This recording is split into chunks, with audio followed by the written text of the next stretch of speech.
Welcome back that's to fun. Brian Knows Movies.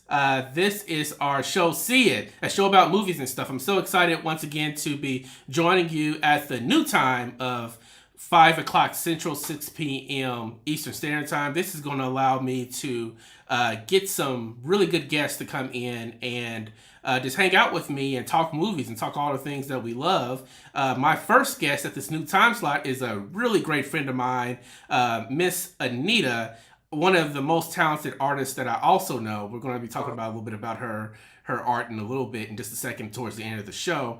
But also, I wanted to bring her on because I don't think I've seen more movies with anybody else at this point than I have with Anita. We've been Yeah.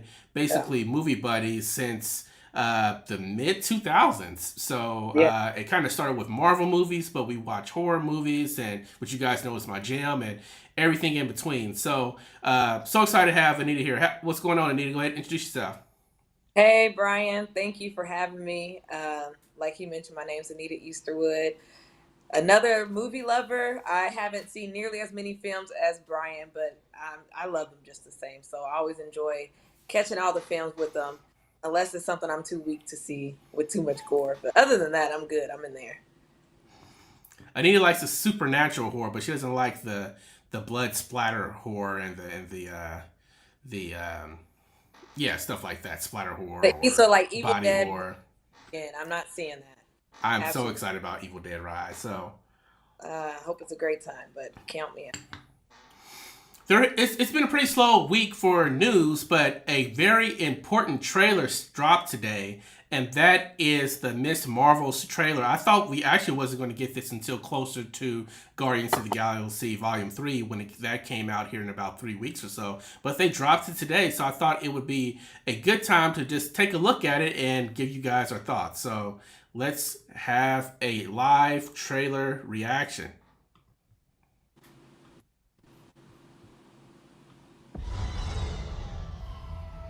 Captain Rambo? What the hell are you doing? Entering the jump point perimeter. I'm gonna get you some readings, Fury. Hello? Monica. Hello?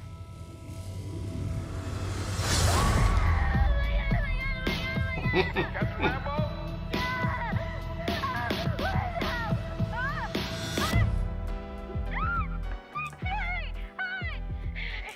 Is this an Avengers test? Where's So I don't know how Captain she Rambo? fixed the spacesuit, but okay. Did you watch Miss Marvel series? Love Miss Marvel. What the? That was the end scene from Miss Marvel. Hi. We're looking for Kamala Khan. Okay, so our powers are entangled.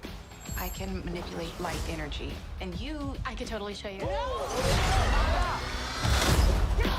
Not again! hi, Where's our daughter? wherever you were.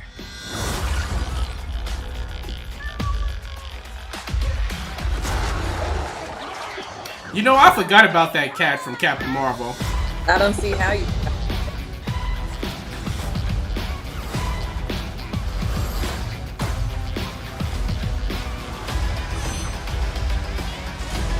Shields up!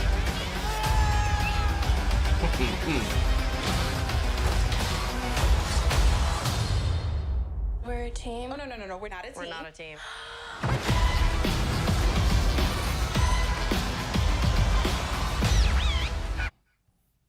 Okay, what do you think?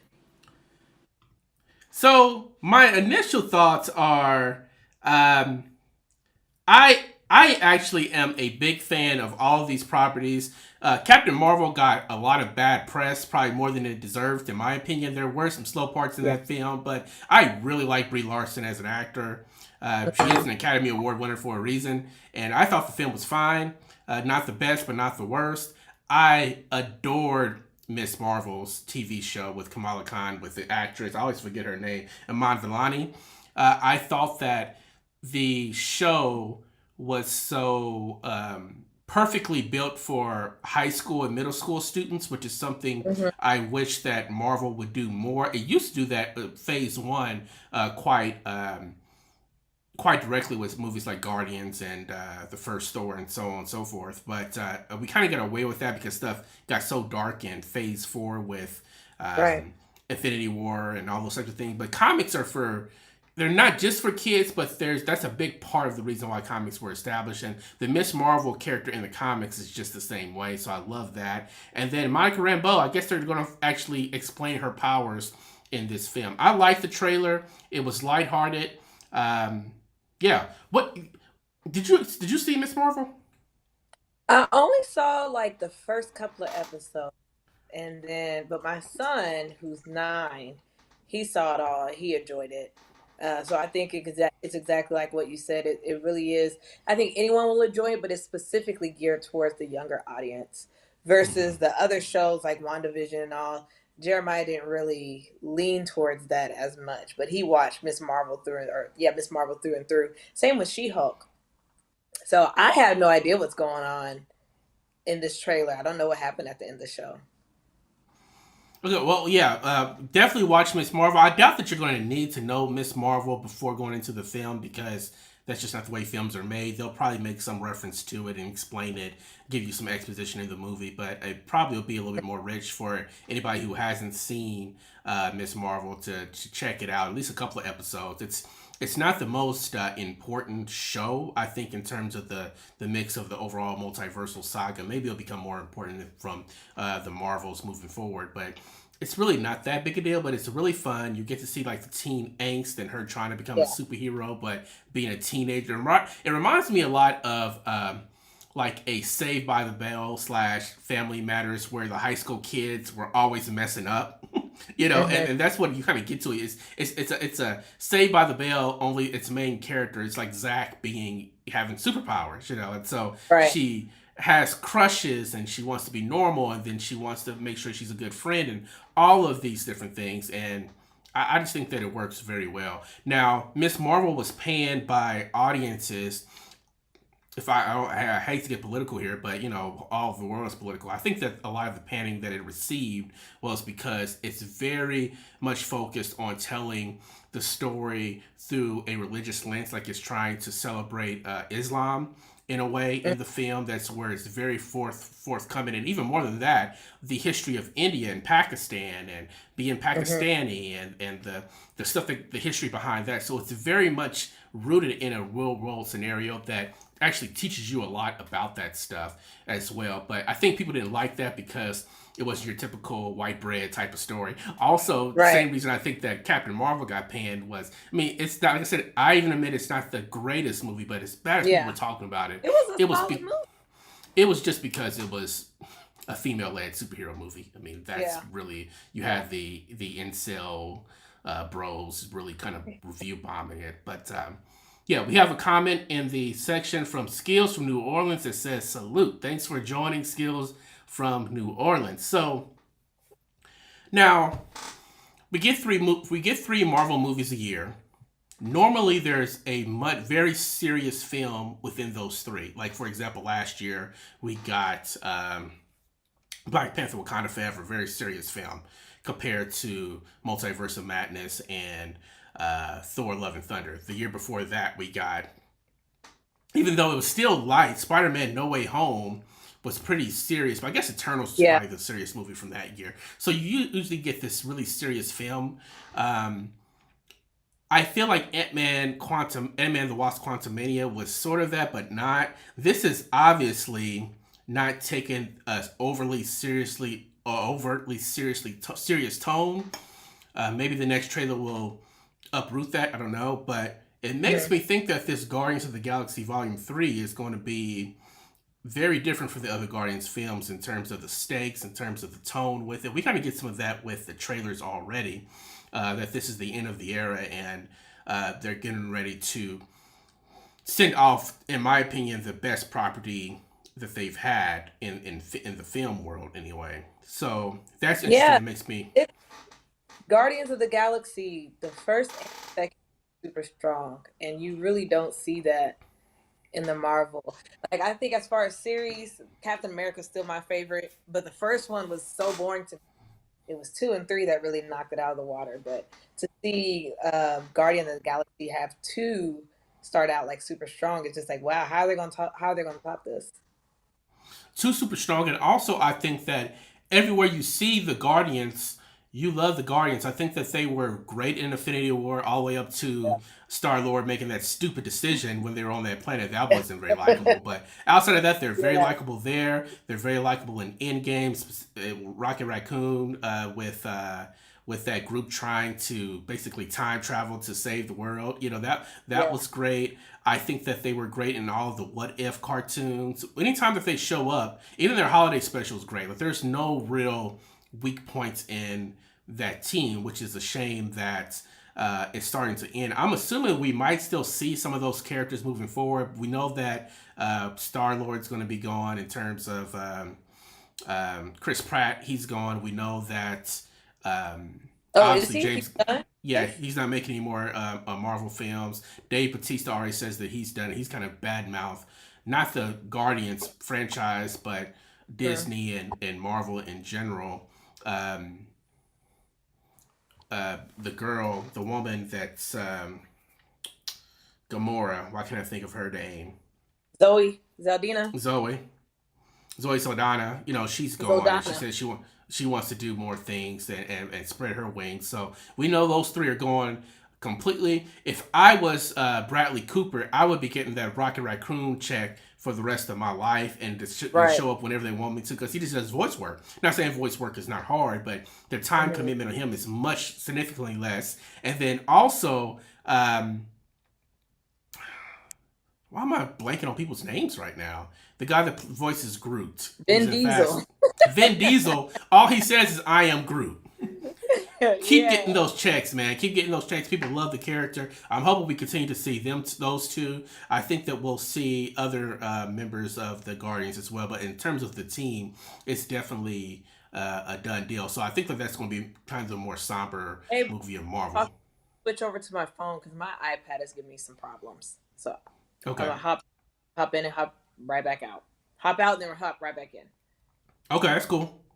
So while we're waiting on Anita's, I'm sorry, Anita's had some technical difficulties. She's gonna be joining back soon. But again, yeah, the trailer for I believe the Marvels that comes out in July looks great. It looks great. It's a movie that I'm very excited about. I'm hoping that it's going to be something that people enjoy.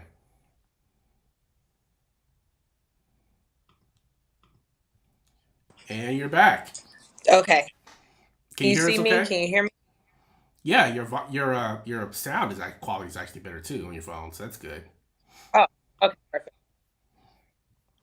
So yeah, I just want to talk about that real quick. Now we also have our main topic for today is films that inspired us, or films that we love, or films that are the most rewatchable for us, the ones that we always go back to. I got this idea from the Academy of Motion Picture Arts. I'm on their listserv if I'm on social media, and one of the cool things that they do is they highlight and profile actors, actresses, screenwriters, directors, producers, you name it, artists that are in the industry, and they ask them the top five films that have influenced them the most. And it doesn't have to necessarily be their favorite film. Some people approach the question that way.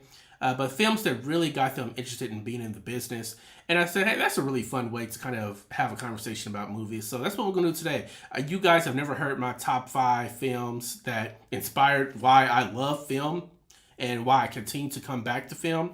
These are not my top five movies of all time. I'll do that some other time. But these are the top five films that inspired me, or the ones I go back to quite a bit, and I'll have some stories behind them. And then Anita's also given me her top five.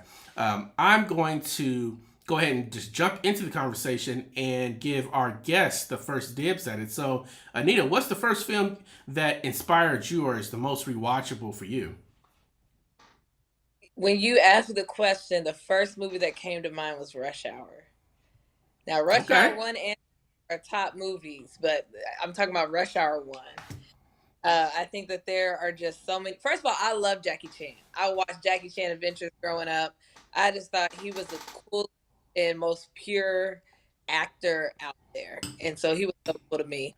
Big fan of Chris Tucker, too. So when it comes to Rush Hour, it reminds me of my childhood. And how old is the film? When did it come out? Like 1998? something like that. 98. I think it was a 98 Yeah, film. Uh-huh.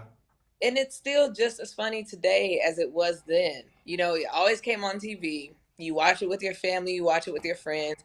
I mean, there's so many lines that I just casually bring up in conversation. Mariah Carey's my favorite singer, and so when little girls in the car singing "Fantasy," that's just that's my jam. Are you making a face at Mariah? You know I hate Mariah Carey, but go ahead. I wasn't gonna say it, but you brought it out of me. I don't hate her. I think Oh, she's man. overrated. So, Overrated. my goodness, yeah. I'm not even gonna start on that. They love to make fun of me and my love for Mariah Carey, but yes, Rush Hour has a very special place in my heart. And don't forget the bloopers. The bloopers at the end of the end credits. I really wish that they would bring that back with movies because it's so fun to sit in the theater and just watch the bloopers and laugh. Yeah, and it's a good way to keep people to see the end credits too. I mean, I know we got the everybody has to have the end credits thing, but yeah, just give me the bloopers, especially for at comedy movies or even they did something similar with the Predator at the end of their film, where it wasn't a blooper, but it was like everybody like doing like these smile segments, like it was like some sort of sitcom or something. I definitely like that stuff too. Jackie Chan, he's on my wall. He has a couple of movies. You can't see that, but that's The Legend of Drunken Master, which is Drunken Master 2, which I think is his best film from overseas. But Mr. Nice Guy, the Rush Hour films, Project A, you name it. I talked about Jackie Chan recently on another podcast, and I just love and adore him. Chris Tucker, I wish he had continued to work and worked more in the 2000s than what he did, but he did not for various personal reasons that he's at peace with, so I can't fault him too much. But Rush Hour is a gem. And also the supporting cast. This one, I think Rush Hour 2 has a better supporting cast, but even this one, the little girl, I looked up her name, was Jing Shu Shang. She plays Su Young. She was great in the scenes that she was in. The guy who played Ken Lung, who played like the main bad guy, Yeah, henchman but type of guy. it He wasn't Juntao. Juntao was the old guy. But whenever you Toontown was, say spoiler alert, but as the movie's like 30 years old now. But Tom Wilkinson was the old guy who ended up being Juntao, and yeah, you knew he was dirty from the get go. But right, it's right, great. It's a very, I'm not going to call it a racist movie, but I don't know what I'm trying to think of another word to say. It plays with race and race relations, specifically between Chinese and Black Americans, in a way right, that is light and comical. All the jokes are still funny. That's what makes it fun. And all of the Black actors and Chinese actors are in on the joke, which makes it a lot more palatable as well. A lot of these movies that try to do something similar to Rush Hour, they just did not age. They age like milk. Like they just don't work nowadays. But Rush Hour still works, and they keep that tone throughout all the films. They're supposed to be making Rush Hour 4. We'll see. yeah, yeah. I didn't even. I know a lot of people didn't like Rush Hour 3. I enjoyed it. It wasn't as good as 1 and 2, but they set the bar so high. I couldn't be mad at 3. I thought 3 was still a good movie.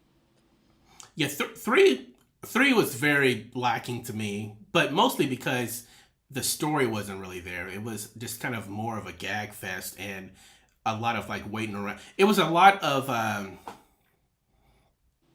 ad libs. It's like they just together let Chris Tucker cook, and I think he cooked too much, and it just kind of was like a little pedestrian a lot of times. But it's not a terrible film. It's not like a 1 star or 2 star film. It's Right. just not Yeah. at the level of the other two. No, it's not. So the first film I want to talk about is my favorite film. I said that I wasn't going to talk about my favorite films of my top 5, but this is my number 1 film of all time. Always has been. There's a lot of nostalgia that goes around Rocky for me.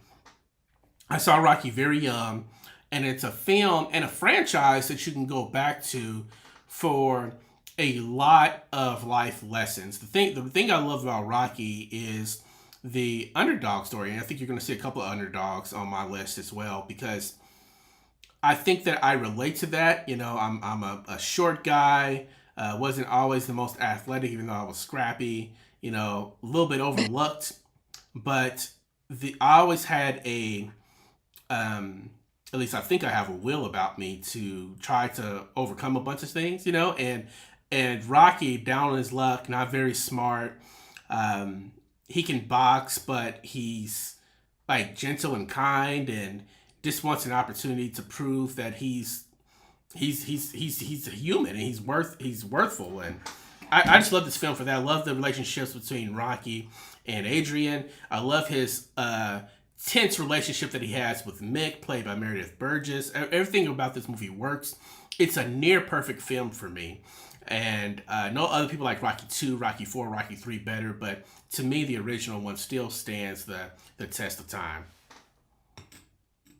I would love to add to that. I've never seen Rocky, and every time you talk about this film, and he talks about it a lot, I'm like, oh, I'm gonna go watch it, and I never do. Is it streaming anywhere for free?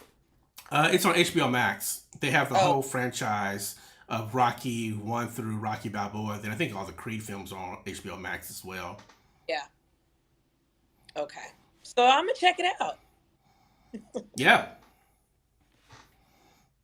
What's next for you? Next for me, let's go ahead and go with Silver War. No, I didn't have Civil War. What did I say? Winter Soldier. Winter Soldier. Mm-hmm. Yes, Marvel Winter Soldier. Captain America Winter Soldier. So what year did this film come out? Was it 2013, 2014? I think it's 2014. I could be Okay. wrong, man. Let me look it up.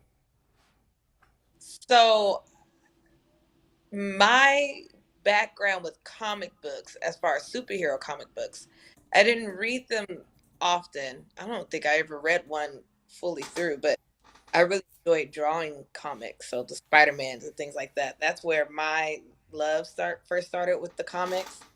And then, of course, when Marvel started coming out with their movies, I think that this was the first one where I realized, well, I really enjoy the whole movie experience.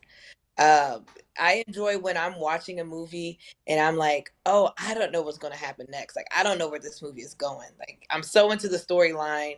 I don't know how the characters are going to get out. And that's what I felt watching Winter Soldier. I mean, I just think there's just the action scenes are great.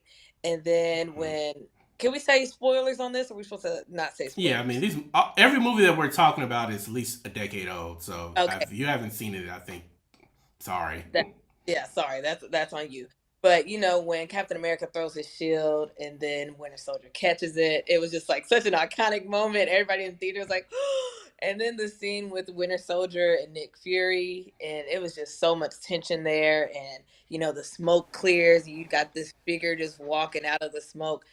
It was just, it really just gives me chills, and I still watch that movie to this day. Like that's one of the ones that will go on Disney Plus and watch over again. I haven't done my ranking for Marvel movies in a long time, but Winter Soldier was number one for quite some time. I think I bumped it to number two or number three. Um, but the beauty about Winter Soldier is that it doesn't really feel like a comic book movie. It's No, a very much an espionage spy thriller, kind of like the Bourne franchise, really, only with superheroes that we know that are not really that super because yes, they got super strength and stuff like that, but they're much more grounded than say a Thor or a I don't know Cyclops or any of those types of characters, which is really cool. They did some. The Russo brothers did the thing with this. I love that Scarlett Johansson is Black Widow is like everybody's best friend. It looked like they were going to flirt with like having them like get together, but they didn't do it, which I'm glad that they didn't do, and they yeah, remained like really close friends throughout the rest of the franchises, as well as she's really close friends with Hawkeye, and they did that really weird thing in Age of Ultron where they try to make it seem like her and Bruce Banner were going to hook up, and then they abandoned that story beat. But I like that you have platonic relationships in these movies. Something very modern about that, where you can have women who are badasses and have agency, and their whole purpose is not to be some sort of significant romantic right, relationship to your main male hero. I think that right, is something that was very progressive at the time and has become a little bit more mainstream nowadays. But I think it was pretty Yeah. progressive not to have them just be really close friends as opposed to this whole winking an eye, will they, won't they type of thing. Right. Yeah. Yeah. Yeah. We never really saw her as a romantic interest with anyone seriously until that whole Hulk storyline. Because remember when we first saw her in Iron Man? Was it Iron Man that was the first movie she was in as Black Yeah, Widow? With the yeah, curly hair and everything. It was just like, oh, who is? Look at this. This is and cool. and she was just annoyed the whole time that she was there, which is why I Right. like this is so stupid. How did I get on this detail? She was just kind of over all of it. And Yeah. then the Avengers film, once again, really close friends with Hawkeye, trying to get him to come back to his senses in that film, and it's really those two, they bond different in a different level because like, hey, we're just these normal people who can fight, and we're around all these people who can shoot stuff out of their hands and throw Yeah. buildings and all this other stuff. Like, what in the hell are we doing here? And you love that dynamic on how they connect that way. Really strong characters. I didn't know who Sebastian Stan was before Captain America, the first Avenger. When he Hmm. was Bucky there, I had never seen him before, but he was really strong in this film and somebody that I've enjoyed watching ever since. The thing about Marvel, I think, is that they always nail their cast. Their casting directors are great for these roles because they you really believe that these people are these people. Yeah. Yeah. Agreed. So yeah, maybe I'll go watch that movie tonight too. You have a long night. That's 6 hours of film so far. Right. Right. What's next on your list? Let's go with which one I want to talk about next. Let's just go with the most recent film on my list, which is The Lord of the Rings, The Fellowship of the Rings, the first uh, of the trilogy. This movie was something when it came out. I was super excited when they announced it. It looked like they were going to put a lot of. They did put a lot of money into it. It's the When movie did it where I come really out? start. It came out in 2001, and I was excited because Anita and I went to the same high school, different times, same high school, but I was in the English class of. And I don't want to misgender them. Mr. Buffton was his name. Was their name when I was there. I think if they transitioned, but we had to read a book in his class called The Hobbit. I had never heard of The Hobbit, and it was probably my favorite book. It was my favorite book that I read as a literature assignment in all of high school. And I asked Buffton, how can I get more of this? And he gave me the author, and I read all the Lord of the Rings. I read the Silmarillion. I read all these films because I wanted to live in this world. It was just so cool and so rich what they did with that. And to see the Lord of the Rings now, in retrospect, you probably hear people who say the Two Towers is better because the fights and the ants and like that battle scene in Two Towers is unforgettable.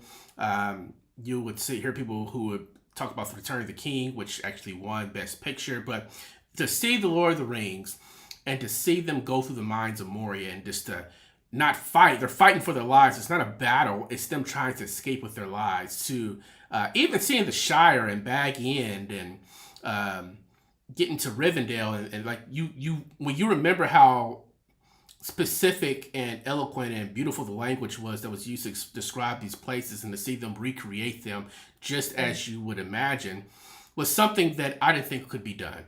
And so I love this film for that. It is my favorite in the franchise. I vacillate between that and the Two Towers, but right now it's my favorite in the franchise. I'll say that. So, yeah, Lord of the Rings. What do you think?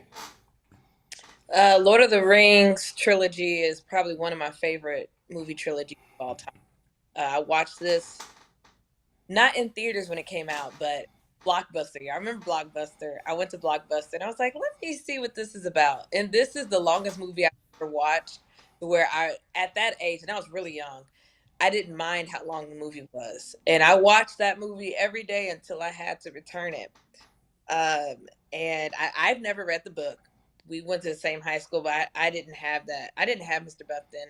I didn't have him at or I didn't have them at the time, so I didn't have to read The Hobbit. And at that age in high school, I was not an avid reader. I love to read now, but then you couldn't pay me to sit down outside of school and read something for fun. You just couldn't do it. Uh, and I'm surprised that I haven't actually read them to this day. When I think about the worlds of fantasy, I'm a really big Harry Potter fan. I read all of those books as an adult, though I didn't read them when I was young. But I love anything that has a really good um, description, and just like the escapism is like 1,000%, and you really feel like you're there with those characters.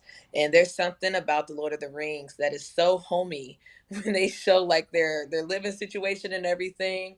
It makes you want to become a hobbit, and I never really had that feeling before, watching a movie. And it is a little bit on like the nerdy side. So I was surprised like at that age that I was like really into it. I grew more into a nerd, but maybe that was like my first awakening, was like really enjoying Lord of the Rings. What do you think about the show? Did you watch it? Rings of Power, I've not finished. I still need to go back to it. I think I have like 3 episodes left. I like the Rings of Power. They're mixing a lot of story beats up in that. So for somebody who's read the books, it's a little hard to follow, but it's really quality. I just need to find some time to finish it. They're supposed to be making some new Lord of the Rings movies too, which is interesting. I don't know what they're going to do in terms of, they're not going to retell the story. So I'm wondering what story they're going to pull from to do that. But yeah, Lord of the Rings, what J.R.R. Tolkien did, he made complete new languages for his book, like Elvish and Intish, like they're real language. You can find dictionaries that was created. That's how serious he was about the task. Because if you guys know I'm a huge Star Trek guy too, big Trekkie. Just like Klingon and Vulcan and all those languages actually exist because of the show and the books. It's similar to this, so it gets really really deep. You can go as deep or as shallow into that world as you want to. But yeah, it's Lord of the Rings. Next up from Anita. I'm gonna have you choose the next one that we talk about for me. Okay. So Well, I want to do this one. I knew you were gonna pick this. This is Brian's favorite movie of all time. Favorite movie. Okay. Tell me why this is my favorite movie. He loves the acting. He loves the plot. He's big on romance. Okay, I'm joking. Of course, I'm being sarcastic. This is one of my favorite movies, mostly before a lot of nostalgic reasons. To be honest, something else that I watched really, really young.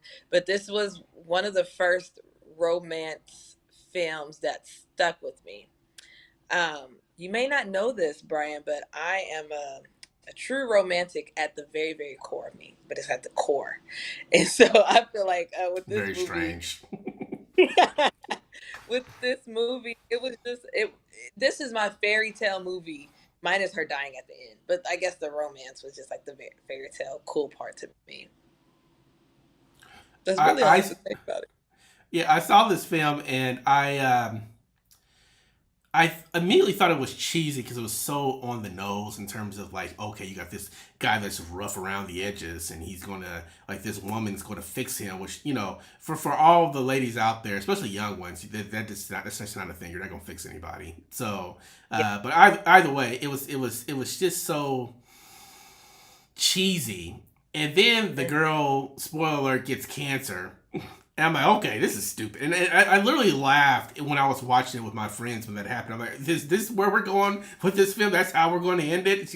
It was so. But let me say this: if you look at any genre of film or TV show, romance, romantic comedy is at the dead bottom for me. This is not uh, this movie wasn't made for me. And this movie is beloved by so many people. I'm not going to act like it's trash because there's just too many people who tell me it's just otherwise. It just doesn't work for me. That's all. yeah, yeah. I will say, I'm really big on romantic comedies. Not, but I think they're really hard to do. But when you make a really good one, like Long Shot, Long Bridesmaid, Shot's good. they're it works so well, but I just don't think a lot of people can pull it off. I mean, I do agree with you. It's corny, but it was made for that younger generation of girls. You know, it's like, oh, watching this as an adult now, I'm like, okay, this would never. This movie, if this movie were made today, it would not fly at all. But I Yeah. mean, it was nice when And it lasted. I like the romantic comedies that are more about the comedy than the romance. So like the 40 Year Virgin and can kind of be considered, I guess, a romantic comedy, sort of. You mentioned Long Or Shots. I really liked Long Shots. It's the comedy yeah, in Long Shots more than the actual romantic relationship. The only like pure romantic comedy I like is probably You Got Mail.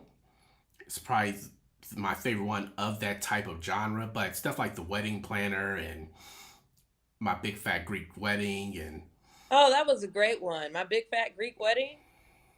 it Oh, looks like it wasn't for me. It wasn't for me. what? So Um, No Strings Attached with Ashton Kutcher and sorry.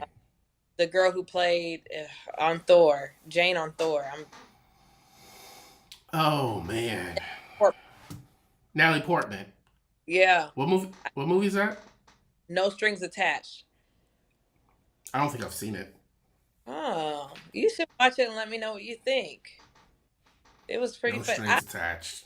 I think that I like his romantic comedy. So what is the No other one? string. No strings attached. So they were basically what they like smashing or something, and somebody catches feelings. Yeah. It's the same time that Justin Timberlake came out, Just Friends or Friends with Benefits or something like that. I It remember was when both of those movies came out. Okay, because it seemed like it was the yeah, same film. same thing. But I like No Strings Attached a lot better. Okay.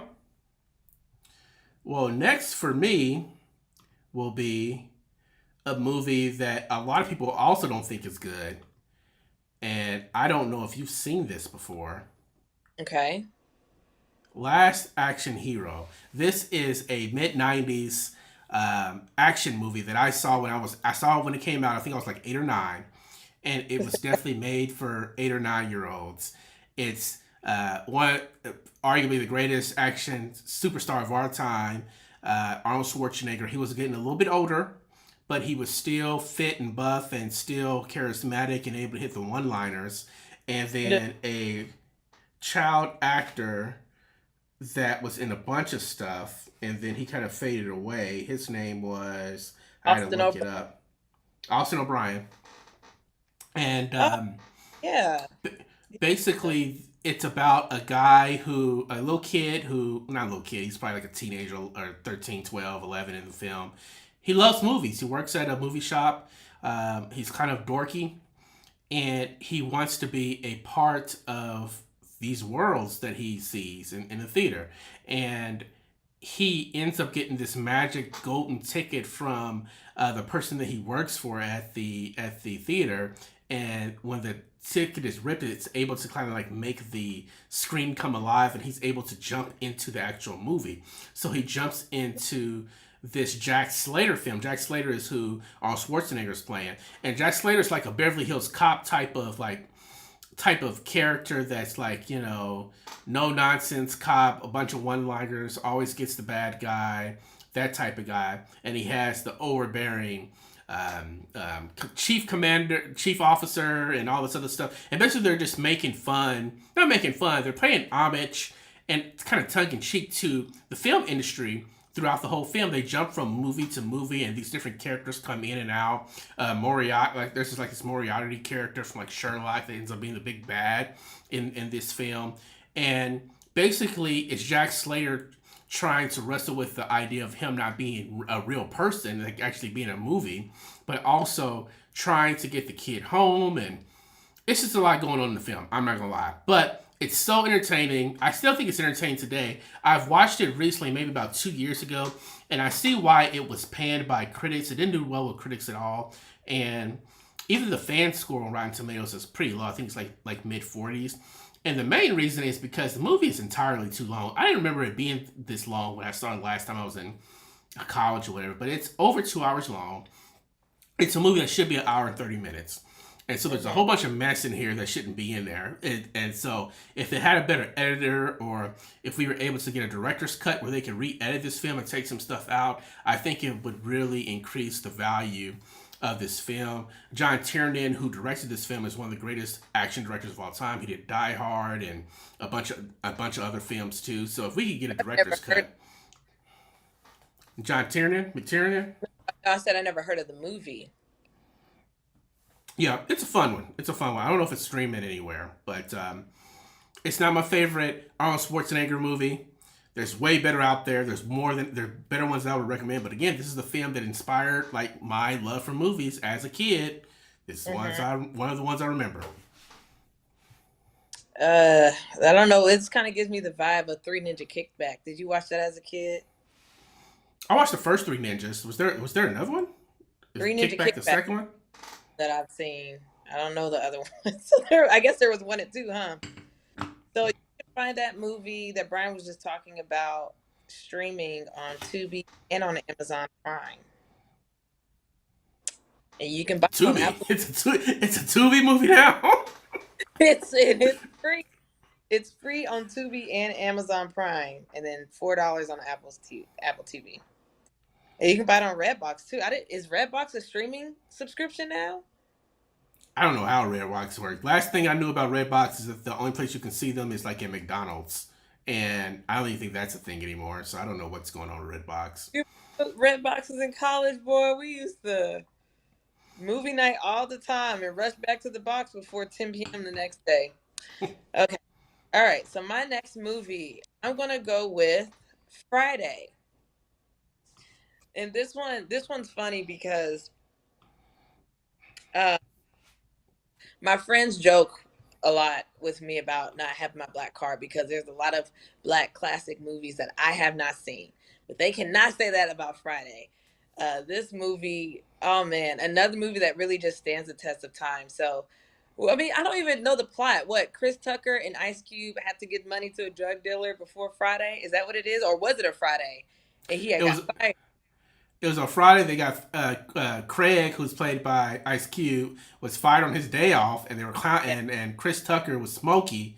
His nickname was Smokey. So all he did was smoke weed, Mhm. and he was also a drug dealer. Smokey was a drug dealer, and he had smoked up all the products. So the drug dealer he was working with wants his money. He's like, if you don't have my Yeah, product or my money by so and so clock, I'm shooting you and him. So they're trying to yeah, hustle to find the money, or trying to think yeah, of a way to get money the whole time. yeah. I mean, man, this is the movie that sticks with me because watching it, I'm like, oh my gosh, this is genius because it's so funny and the characters feel so authentic. They're living with their parents. They don't have a lot of money. The scenes where Chris Tucker is trying to stop his car and get out, but the brakes won't stop. So he putting his foot out the car, trying to stop the car. It's just all of that stuff is just it feels relatable. And even the stuff that's a tad bit far fetched, you just run with it because you're just like it reminds you of somebody. You got a nosy neighbor, you got the pastor that act like he's better than everybody. R.I.P. Bernie Mac. But yeah, Friday, and I don't know what the budget was for this movie, but it seemed like you probably didn't have to pay a whole bunch. You just get a whole bunch of talented people on the set and just let it ride.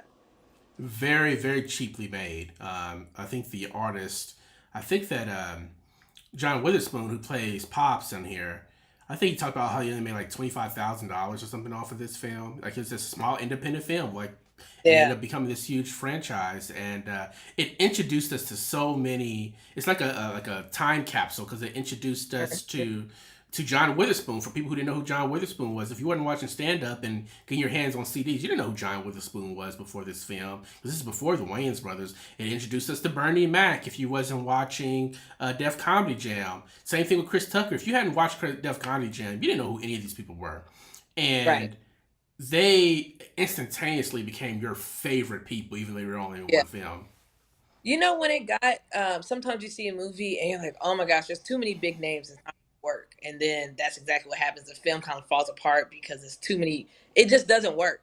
This is not one of those films. It's like when you have that great cast of comedians when they work well together, like they work really, really well. And I think that there is something that really can't be replicated in today's time with the comedians that we have. There's like something really, really special about this era.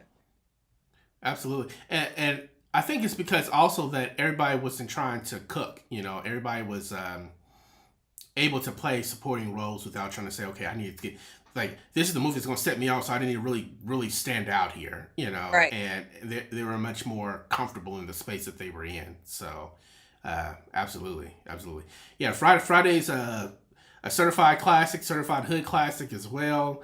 I think that it has aged gracefully. I think that there's a lot of films, comedies, period, from the, I would say, almost all the 80s, all the way up to like 1996, 1997. They don't age well, mainly because a lot of them, in terms of 2023 eyes, end up being kind of misogynistic and homophobic and stuff like that. But the comedy, that's not where the comedy is in this film. So it actually ages really well and appropriately, and it's still funny. So if you haven't seen Friday, I don't know if you've been living under a rock or what, but find wherever Friday is and check it out. All right, what's your next one? So you guys know that horror is my favorite genre to watch, and it's all started with The Exorcist. I don't think that many films are perfect. The Exorcist, I believe, is a perfect film. The acting, the editing, the sense of place, the sense of atmosphere, the tone, they do everything perfectly in The Exorcist. I saw The Exorcist when I was very young. I shouldn't have saw it. I think I was like 6 when I saw this film. I was stupid young to be able to just be watching this type of exorcism movie. And also, I Yeah. come from a very religious family, you know, very religious background where, you know, you believe in demons, you know, so this was a very visceral film for me. But it always was there for me. And I ended up rewatching it over and over again as I got older. And it introduced supernatural horror to me, which is where I got to slasher horror and splatter horror from there. And I really got into this deep dive in the horror space because of The Exorcist. We have 2 exorcism films coming out this Friday: The Pope's Exorcist, Are you gonna see and I that? think it's called and Nefarious. I'm gonna go see both of them eventually. I'm probably gonna see The Pope's Exorcist on Friday, either Okay. Thursday night or Friday. I guarantee, not knowing much about the film, that they're going to try to take as much as they can from The Exorcist, because all these exorcism films do, they take stuff from The Exorcist and they just do not do them as well. Hmm. Yeah, this was. I was crazy young watching this too, Brian, which is super funny because our parents probably raised us the same exact way. Super religious Christian home. Not, I mean, not very strict, but this not extremely strict, I would say. But if No, I were with my mom, she would be watching this. But I was watching it with my dad. I was 8 years old. And then afterwards, my mom was like, "Why did you let her watch that?" He was like, "She wanted to watch it." And he was telling me how that film like scarred him. And I'm like, so why did you watch me? Let me watch it. I was scared for weeks to sleep by myself. And so it's surprising that as I got older, I really, really enjoy supernatural movies, like anything spooky, creepy. That's right up my alley. Even when it comes to like podcasts. And every, like you said, every single horror movie really tries to play off of The Exorcist. It's not done well. I think one of the few that I enjoyed that I don't even know if it really got good ratings. Was it The Priest? The one with Anthony Hopkins? the right. I like the right. It got I pretty bad. It got pretty bad reviews, but most horror films yeah. do. I I mean like the yeah. right now. Thought it was a good it was slower, but it was a good solid film, and it seemed to a lot of like the horror movies with the exorcism and stuff, they really don't um I don't know. It doesn't like really line up with how like it's actually done like in the Roman Church, and so it seems like out of those that the right stayed more true than these other films, which gave it more grounding. And it's like you really got attached to the priest's story, and the whole way that he got possessed was because he had a moment of like lapse in faith when he lost one of his I don't know, be clients or someone that went to his church who Hmm. was possessed. So just seeing that whole transition and you just really was like ready for the ride. Like I really enjoyed that movie. And then of course The Conjuring will be another one, the original, the first Conjuring, another one that, I mean, 2013. That was a heck of a movie, and Yeah. Conjuring 3 hasn't been able to live up to that standard. But yeah, Yeah. that was a good. The whole idea of the priest having a crisis of faith, Mhm. the right took that right from this film, and so many other of them do. The fact that you need to know the demon's name to be able to exorcise them, that comes from this film first. I know it comes from books and stuff too, but it comes from the film first. There were people who were running out of the theater and throwing up in the theater when this film like first came out. That's how visceral it was. I'm not surprised your dad said that, because there was nothing really made like this that was a mainstream movie. There was a bunch of exploitation movies in the 70s.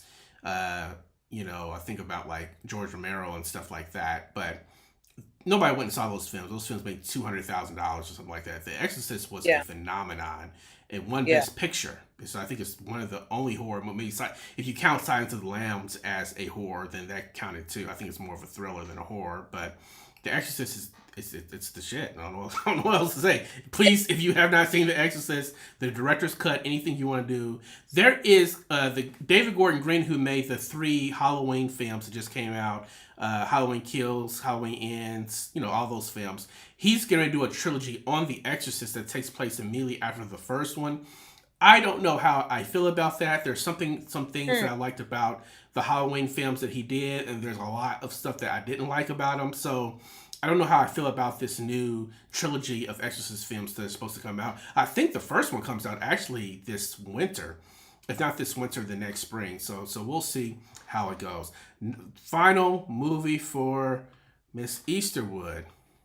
yes. Into the Spider Verse. That's what it's called, right?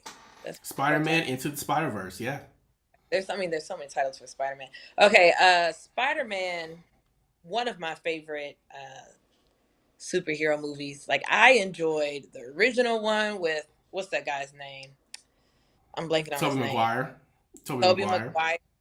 The remake, but I liked Andrew Garfield as Spider-Man. Like I don't think any of the shortcomings that the remakes had was because of Andrew. I really enjoyed watching him Spider-Man. I like Tom Holland.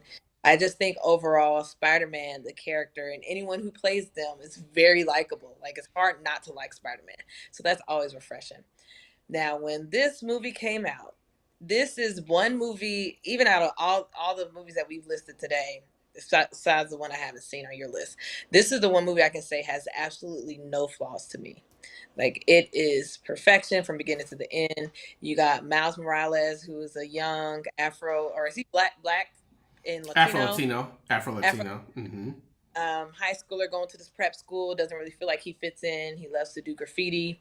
His dad's a cop, wants him to stay on the straight and narrow, but which actually means the straight and narrow. And Miles is a little mischievous, gets bit by a spider, watches the original Spider-Man die, and then gets connected to all these other Spider-Mans in the different multiverses and has to fight Pen King. And just watching his battle into becoming a superhero, and how he doesn't have a lot of self-esteem, and even the people who want him to succeed don't think he can do it. And so just to see him pull his own self up and just like encourage himself and like break through, like it's one of the message on what they're trying to say comes through loud and clear, but it's not cheesy. It like has you believe believing in yourself by the end of the film. I mean, the Mm-hmm. music track is great.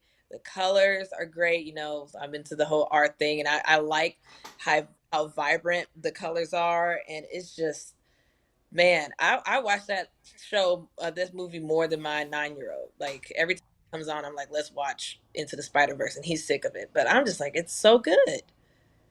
the, I was looking up to see when this movie came out, 2018, and I keep vacillating back and forth for my favorite movie of that year being between Spider-Man Into the Spider-Verse and Hereditary. I have both of those films as being some of the best of the 21st century. I think so highly of Spider-Man that it really is a game-changing film, and I put it up there with the likes of Beauty and the Beast, and Toy Story, and Spirited Away by Miyazaki, these films that really transform animation. And we're already starting to see that Spider-Man Into the Spider-Verse, this animation style is very hard to do, but we started to see more of that with Puss in Boots: The Last Wish, and there's a Teenage Mutant Ninja Turtles film that's really, really good that's on Netflix right now that uses a lot of the same type of artistic style where basically you're making a comic book come to life. You're not trying to put traditional animation on tones on it, but you're making a comic book come to life. There's nothing visually that I've seen that was quite like it, and it's a game-changing type of animation style. That's why I think it was so popular and so well received. On top of having an amazing story, on top of having amazing voice casting, really, really strong movie. Across the Spider-Verse comes out, I think, in late June or early July. I'm assuming that's on your watch list for your, your son to go see. Yeah. It's. I think the directors are different than Into the Spider-Verse. I'm surprised it took us so long to get this sequel, because that's 5 years away. I'm assuming the pandemic had something to do with that too. But very excited about when that film comes out. Into the Spider-Verse, I agree. It's perfect, if not damn near perfect. Yeah. Yeah. And it was a black kid. And it was a black kid. And it felt like a black kid. You know, sometimes it's just like they just slap a black person on there. You're like, but this story doesn't feel authentic. You know, we don't talk like that. And you didn't get that in this. When, just real quick aside, when Spider-Man, the Miles Morales Spider-Man comes from a separate universe in the Marvel comic books called the Ultimate Universe, where basically they reimagined all of the characters and updated them and started everybody from like issue 1 so that new people who were trying to get into the comics could get into comics and not have to know all of the lore from the 80s, the 70s, and 60s and all that type of stuff. And you should have seen the outrage of Miles Morales being Spider-Man, not Peter Parker in the Ultimate Universe, but also him being a black kid. Yeah. Folks lost their mind. And it was so bad that there was fear that the Ultimate Universe in comics was going to end up being canceled because people were like saying they're going to boycott it and all that type of stuff. But the character was written so well that by the end of it, the Ultimate Universe really doesn't exist anymore. But by the end of the Ultimate Universe, Miles Morales Spider-Man was one of the most popular comic book characters, not just for Marvel, but comic books period, and one of the best selling comic books out there because the character just no matter how racist or tied to your shallow view of what these characters should be, no matter what people want to do, there was no way you couldn't love that character. And to see him brought perfectly on screen like that, I think that it speaks volumes to how authentic they were trying to be to that story as well. Now, the story of Into the Spider-Verse, that is not the story that's in the comics. The comics is much more traditional, but the character itself is very well done compared to the character in the comic books. Right. So my final film is another film I think is perfect. I think it's Spike Lee's best film. I know some people think Malcolm X or some of his later works or She's Gotta Have It or School Days or something like that. I think Do the Right Thing is his magnum opus. It came very young, early in his career. I think it's actually his second feature film. And it's a film that I saw when I was in middle school, and I revisited in college, and then I revisited again during the Black Lives Matter movement. And every time it was relevant, and I was getting some new message out of this mooie. For those who haven't seen it, it's basically about a very hot day in Harlem, where slice of life people are just going about this day. Mookie, who's played by Spike Lee himself, works at this pizza shop. The pizza shop's run by these Italians in Harlem in this black neighborhood, and you have these militants who are questioning why white people are taking money out of the hood, basically out of Brooklyn, and why isn't it a black pizza shop, and why are you in a black space and not having celebrating black people while putting black people on the wall because there's only Italian people on the wall. It's a bunch of, it's basically a hodge powder keg for racial divide and race issues, and there's so many layers to what he's trying to say in this film. And there's all the characters are memorable. Juan Carlo Esposito is huge because of Breaking Bad and Better Call Saul and a bunch of other stuff. But this is when I was first introduced to him. I think this came before School Days, but this is the first time I was introduced to him. Everybody that you're used to seeing Spike Lee work with is in this film. Robert De Niro is actually supposed to be the pizza shop owner, but he had a conflict of interest where he couldn't do it. But I think the guy who played Saul who's the pizza shop owner, was great as well. The film is so poignant in terms of what its message is trying to say and how that message gets deeper and deeper. When I was a kid and I hadn't become woke, if you will, or I didn't understand many things about race yet, I didn't understand why the race wasn't a riot, but why things went down and why black people just couldn't be more. The movie seems like black people are angry all the time, and black people can be violent, and black people can be all these other things that you would associate with not being very civil. And I didn't understand, like, okay, why does this guy keep pushing the point about these dang pictures on the wall at the pizza shop? Why did the fight break out? Why did he, like, get these people all riled up and all those types of things? And then I saw it again after I started to experience race, after I left my black setting and was more around other people who were always hitting you with microaggressions to just straight up racism in your face. My first year in college, I talk about it all the time, used to, where I was walking down the street next to my dorm, and these townies threw a beer bottle at me and called me an N-word out the window. This is my freshman year. Scared the crap out of me. I'm like, that stuff's not supposed to really happen in real life, you know? And I saw the picture in another lens. And then to see Radio Raheem get killed by the cops during the riot, and that's what actually starts the riot, and it has the people, the residents of that community start to riot and burn stuff, similar to what you would see like in '96 or whenever. I understood it because at the end of the day, you know, it was this police state that was evil and intrusive more than anything else happening in that community. Like, that community probably could have worked things out in a much more nonviolent way, or things could have got cleaned up if the police didn't come there and escalate and kill Radio Raheem, right? And so the Black Lives Matter movement, and this is before George Floyd, but, you know, all those things, you know, you think about with that. So the movie continues to be relevant. It continues to be poignant. It should have been Best Picture in 1989. It's one of the best films of the whole 80s. If not the best film, I've seen a lot of 80s films. Amazing work. I'm going to keep on going for another 30 minutes if I don't stop myself. So I'm going to breathe and give Anita some time to react. Okay, y'all remember earlier when I said my friends love to take my black card. I have not seen Do the Right Thing. And I'm embarrassed as I say that, as a fellow Black American. I am embarrassed as I say that. I have not seen Do the Right Thing.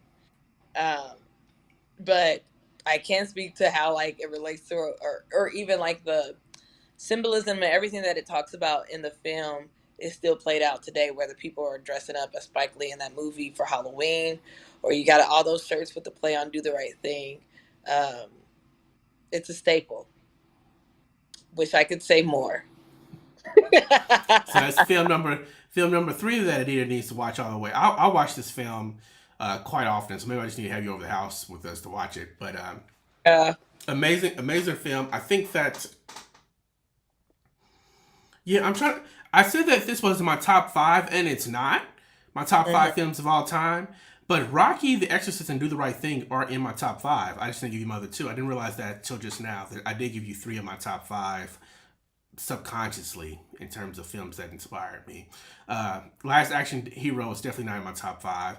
Lord of the Rings is probably a top 30 or top 40 film for me, but it's not in my top 5. But The Rocky is my favorite film, I've already told you. The Exorcist is my second favorite film.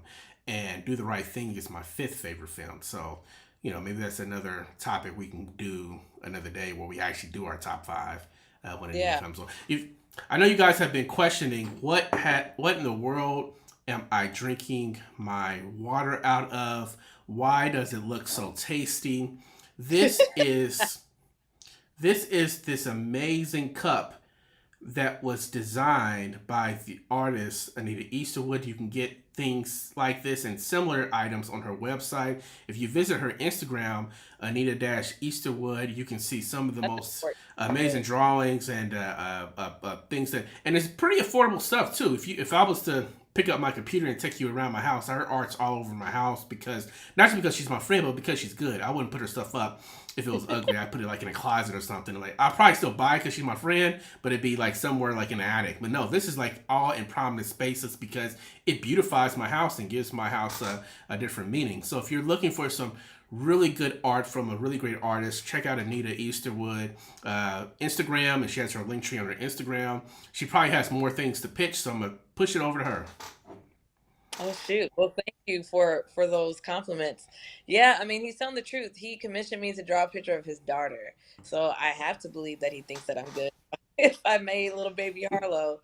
But yeah, you can check out my website for I have stationery items and fine art prints, and you can follow me on Instagram if you just want to chit chat or get to know me a little better. It's Anita_Easterwood, and everything about me is really under that name. So AnitaEasterwood.com is my website as well. So yeah.